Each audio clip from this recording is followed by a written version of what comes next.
too high. That's the battle between the town of Amherst and Verizon. Verizon wants to build a cell tower in a residential neighborhood. Verizon is now suing the town of Amherst over the height of the tower. The town approved a tower that's 75 feet, but Verizon says it needs a 114-foot tower to provide better service and faster coverage to the area. News 4's Marissa Perlman spoke with neighbors about this battle. Marissa. Well, Don and Jackie, Verizon says it needs a taller tower, but neighbors say they don't want an eyesore in their neighborhood. None of the neighbors like it.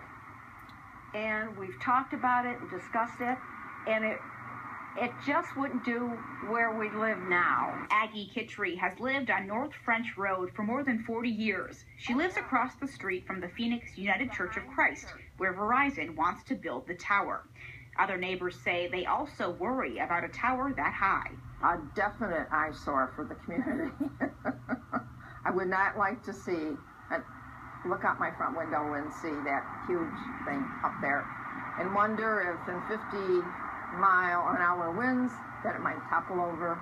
Verizon says they want to build a cell tower here in this swampy area behind the church. Now, the town board says they can only build a 65-foot tower max, but Verizon says they need at least twice that height. Court documents show Verizon did a study to determine which spot would give the area the best coverage, and the church is it.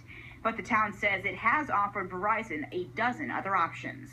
The town has offered them several alternatives, which we feel would be less of an impact on that neighborhood, yet still serve their customers. They've rejected every one. So instead of working with us, Verizon has decided to take us to court. Manna says he and the board will continue to defend this lawsuit, and Kittry says the neighborhood will too. It's a very populated and busy area.